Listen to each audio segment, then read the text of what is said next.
আসসালামু আলাইকুম। শুরু করছি আমি পদ্মজা উপন্যাসের ৭৯তম পর্ব। রাতের আধারে চারদিকে নেমে এসেছে নিস্তব্ধতা। শাহানা ঘুমানোর চেষ্টা করছে, পারছে না। মৃদুলের অনিচ্ছাকৃত আঘাতে ডান হাতের বাহু ফুলে গেছে, হাড়ে তীব্র ব্যথা, হাত নাড়ানো যাচ্ছে না। শাহানা বিড়বিড় করে বিলাপ করছে, আল্লাহ গো, আল্লাহ এত বেদনা ক্যারে দিছো তুমি, কমায়া দাও আল্লাহ। ঘুমের ঘোরে শিরিন শাহানার হাতের উপর উঠে পড়ে। শাহানা আল্লাগো বলে চিৎকার করে উঠল। শিরিনের ঘুম ভেঙে যায়। সে লাফিয়ে উঠে বসে, তার চোখ মুখে ভয়। শাহানার হাত ধরতে চাইলে শাহানা চিৎকার করে বলল, ছুবি না আমারে, ডাইনি, মাইরা দিছো আমারে গো। শিরিন অপরাধী স্বরে বলল, আমি দেখছি না আপা, তুই কথা কইবি না। শাহানার চোখ মুখ কুচকানো, সে প্রচণ্ড রেগে আছে। ধীরে ধীরে বিছানা থেকে নামল। শিরিন প্রশ্ন করল, কই যাও? শাহানা পূর্বের স্বরেই বলল, মুততে যাই। শাহানার ঝাড়ি খেয়ে শিরিন আর কথা বলল না। সে অন্যদিকে ফিরে শুয়ে পড়ল। শাহানা টয়লেটে যাওয়ার পথে অন্দরমহলের ফাঁক ফোকর দিয়ে আসা জ্যোৎস্নার আলোয় একটা পুরুষ অব্যয়কে হাঁটতে দেখল। শাহানা ভয় পেয়ে যায়। পুরুষ অব্যয়টি শাহানাকে দেখে দাঁড়িয়ে পড়ে, শাহানার দিকে এগিয়ে আসে। শাহানা ভয়ার্ত স্বরে প্রশ্ন করল, তুমি কালা? মৃদুলের মুখটা ভেসে ওঠে। সে হেসে বলল, আপা আমি। মৃদুলকে দেখেই শাহানার মেজাজ তুঙ্গে ওঠে। সে চোখ রাঙিয়ে বলল, কুত্তার বাচ্চা, তুই আমার আর সামনে আইবি না, লুলা বানাই দিছস আমারে। মৃদুল কাতর স্বরে বলল, ছোট ভাইয়ের লগে এমন করবা? আমি তো তোমারে দেখি নাই, ইচ্ছা কইরা মারি নাই। এই তুই যা, সামনে থেকে সর। শাহানা গজগজ করতে করতে টয়লেটের দিকে চলে যায়। মৃদুল ঠোঁট উল্টে শাহানার যাওয়া দেখে, তারপর সিঁড়ির দিকে তাকালো। তার ঘুম আসছে না একটুও। পূর্ণার কথা খুব মনে পড়ছে। ইচ্ছে হচ্ছে জ্যোৎস্নার আলো সারা গায়ে মেখে অনেকক্ষণ গল্প করতে। কোনো এক অদৃশ্য যন্ত্রণা বুকে হেঁটে বেড়াচ্ছে। অন্য দিনের তুলনায় পূর্ণাকে একটু বেশিই যেন মনে পড়ছে। বুকটা ফাঁকা ফাঁকা লাগছে, অস্থিরতায় রুহু ছটফট করছে। মৃদুল ৩বার বিসমিল্লা বলে ৩বার বুকে ফু দিল। তারপর আর কিছু না ভেবে ৩য় তলায় উঠে আসে। শেষ সিঁড়িতে দাঁড়িয়ে থাকে। বুকের ভেতর কেউ বুঝি ঢোল পিটাচ্ছে, সে শুনতে পাচ্ছে। মিনিটের পর মিনিট সে এক জায়গায় ঠায় দাঁড়িয়ে রইল।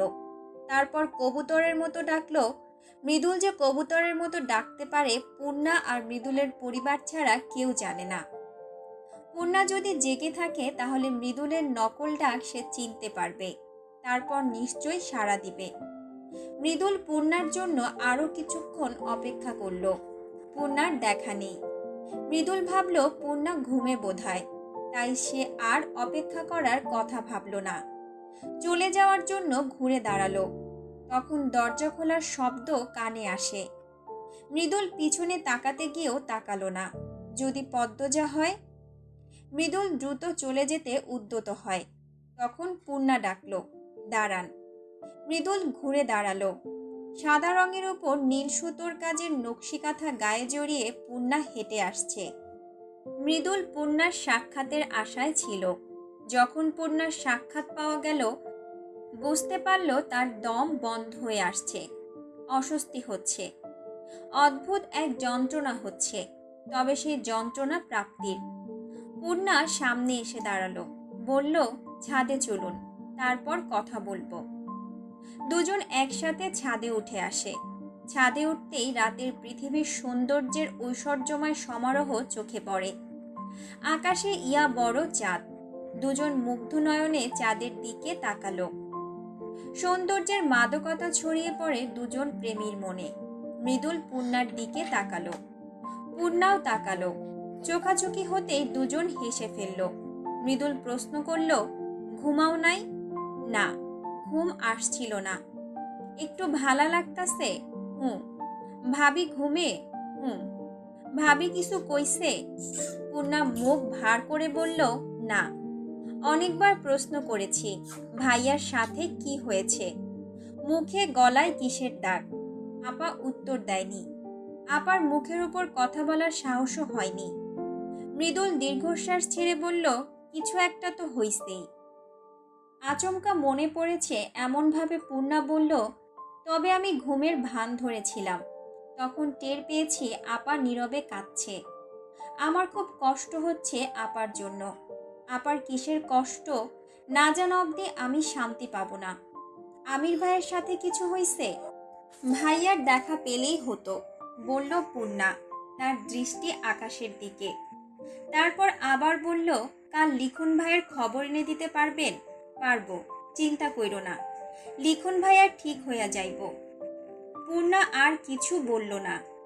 সে চাঁদের দিকে তাকিয়ে রইল। মৃদুল বলল, রাতের আকাশ তোমার কেমন লাগে? পূর্ণা খোশ মেজাজে জবাব দিল, অনেক ভালো লাগে আমার। আম্মা, আপা, প্রেমা সবাই জ্যোৎস্না রাত পছন্দ করে। আমাদের অনেক মুহূর্ত আছে জ্যোৎস্না রাত নিয়ে।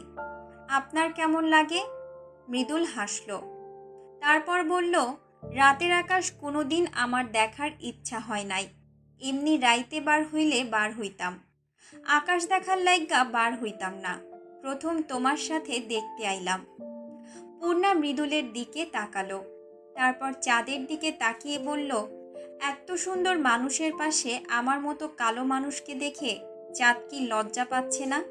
মৃদুল বলল, চাঁদের কিসের এত দেমাক যে পূর্ণার গায়ের রং নিয়ে লজ্জা পাইব? পূর্ণার ঠোঁট কামড়ে হাসি আটকালো। জ্যোৎস্নার রূপমাধুরী নিজ চোখে অবলোকন করার সৌভাগ্য পূর্ণার বহুবার হয়েছে, কিন্তু আজকের সময়টা অন্যরকম লাগছে। মায়াবী এক অনুভূতি সর্বাঙ্গে শীতল বাতাস ছড়িয়ে দিচ্ছে। মৃদুল বলল, বৈশা কথা বলি। কোথায় বসবো? ছাদ তো কুয়াশায় ভেজা। মৃদুল চট করে তার লুঙ্গি খুলল। পূর্ণা শুরুতে চমকে যায়, পরে দেখল মৃদুলের পরনে প্যান্ট আছে। মৃদুল তার লুঙ্গি ছাদের মেঝেতে বিছিয়ে বলল, বৈশা পড়ো। পূর্ণা মনে মনে আস্তাক ফিরুল্লাহ বলে লুঙ্গির ওপর বসল। কিছুটা দূরত্ব রেখে মৃদুল বসল। বলল, প্যান্টের ওপর লুঙ্গি পরার সুবিধা হইল এইটা, যে কোনো দরকারে কামে লাগে। একবার টুপি ছাড়া রাইতে মাছ ধরতে গেছিলাম। ঠান্ডা বাতাসে মাথা সে কি বেদনা। এরপর করলাম কি? পূর্ণা বাধা দিয়ে বলল, লুঙ্গি দিয়ে টুপি বানিয়েছেন, তাই তো? মৃদুল গর্বের সাথে বলল, হ, উপস্থিত বুদ্ধি এইটা। পূর্ণা হাসল। মৃদুল অনেক রাগী, অহংকারী, তবুও সে মুগ্ধ করার মতো একটা মানুষ। সব সময় ঠোঁটে হাসি থাকে। এই মুহূর্তে রেগে ওই মুহূর্তে সব ভুলে যায়। পূর্ণা ছাদের মেঝেতে তাকালো। চাঁদের স্নিগ্ধ আলোয় ছাদের মেঝেতে থাকা শিশির চকচক করছে। স্বচ্ছ রূপালী ঝর্ণার মতো চাঁদের আলো যেন চারপাশ ভাসিয়ে নিয়ে যাচ্ছে। কুয়াশা ভেদ করে চাঁদ উকি দিচ্ছে বারংবার।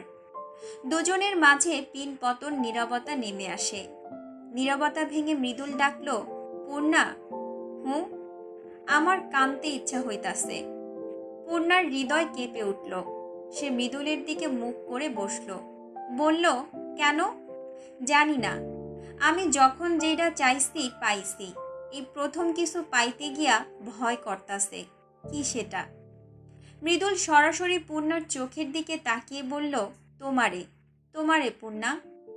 নিস্তব্ধ প্রহরে জ্যোৎস্নাময় রাতে একাকী দুজনের মাঝে প্রেমিক যখন বিভ্রম নিয়ে উচ্চারণ করে ভালোবাসার কথা, প্রেমিকার হৃদয়ে কি হয় জানে না পূর্ণা।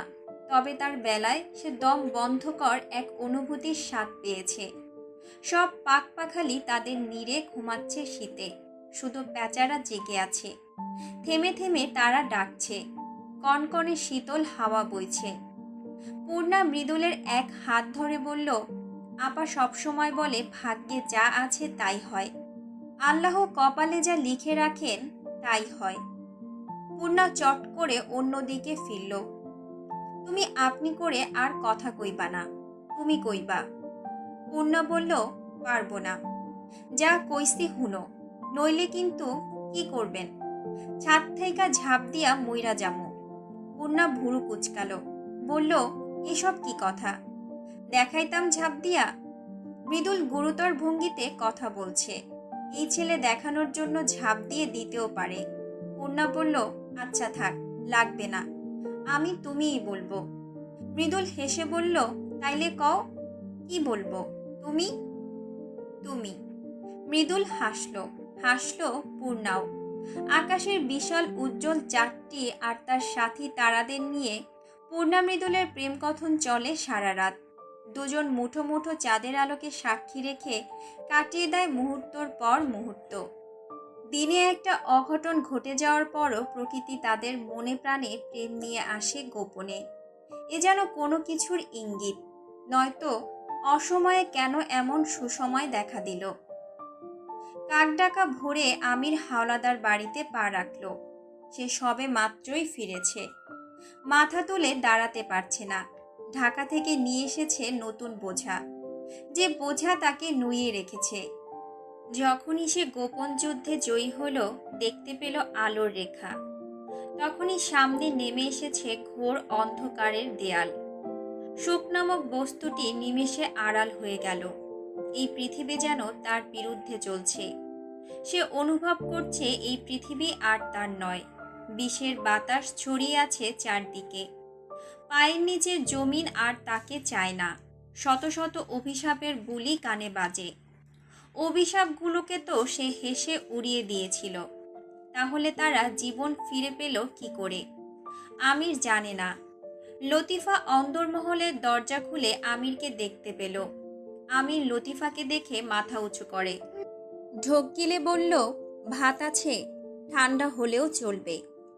লতিফার শরীর কেঁপে ওঠে। আমিরের এরকমভাবে ভাত খোঁজাতে সে কেন যেন চমকে যায়। আমিরকে সে জমের মতো ভয় পায়, তাই কোনো প্রশ্ন করল না। লতিফা অস্থির হয়ে পড়ল, বলল, আনতাসি আমি, আনতাসি। সৌভাগ্যক্রমে আমিরের ভাগ্যে গরম ভাতই জুটে। ফজরের আজানের সাথে সাথে লতিফা রান্না বসিয়েছিল। ভাতের পাতিল নামিয়েই আমিরকে ভাত দিয়েছে। আমির প্রথম লোকমা মুখে দেওয়ার পূর্বে লতিফাকে প্রশ্ন করল, পদ্মজা ভালো আছে? লতিফা গতকালকের ঘটনা বলতে গিয়েও বলল না। বলল, হ, ভালো আছে। আমির গাপুস গুপুস করে ভাত খেল। সারা রাত্রি সে শীতবস্ত্র ছাড়া ছিল, ফলে শরীর মৃত মানুষের মতো ঠান্ডা হয়ে যায়। তাই সদ্য রান্না হওয়া গরম ভাত খুব উপভোগ করে খেয়েছে। খাওয়া শেষে দ্বিতীয় তলায় উঠল। পদ্মজা কোরআন শরীফ পড়ছে। তার মধুর সুর মন প্রাণ জুড়িয়ে দেওয়ার মতো। আমির ঘরে প্রবেশ করার পূর্বে দরজার পাশে কিছুক্ষণ দাঁড়িয়ে থাকল। তারপর ঘরে ঢুকে পদ্মজার দিকে তাকালো না। আলমারি খুলে জ্যাকেট, মোজা, টুপি বের করল। পদ্মজা আর চোখে আমিরকে দেখে পড়ায় মনোযোগ দিল। আমির তার প্রয়োজনীয় জিনিসপত্র নিয়ে বেরিয়ে যায়। সিঁড়ির কাছে এসে আবারও থম মেরে কিছুক্ষণ দাঁড়িয়ে থাকে। দৃষ্টি রয়ে যায় পদ্মজার ঘরের সামনে। পাতাল ঘরের এওয়ানে রিদওয়ান শুয়েছিল, তার সাথে একজন সুন্দরী নারী। দুজনের অপ্রীতিকর অবস্থা। হঠাৎ আমিরের আগমনে রিদওয়ান চমকে যায়। তারপর হেসে আমিরকে বলল, সব ঠিক আছে? আমির এক হাতে কপাল চেপে ধরল। তারপর সে নারীর উদ্দেশ্য বলল, এই শালি, শরীর ঢাক। আমিরের কণ্ঠে তীব্র ঘৃণা। অশুভ সুন্দরী নারীটি দ্রুত চাদর গায়ে জড়িয়ে নিল। রিদওয়ান বলল, ওরে বক্তাসোস কেন? আমির একটা খাম রিদওয়ানের মুখের উপর ছুঁড়ে দিল। তারপর এটুতে চলে গেল।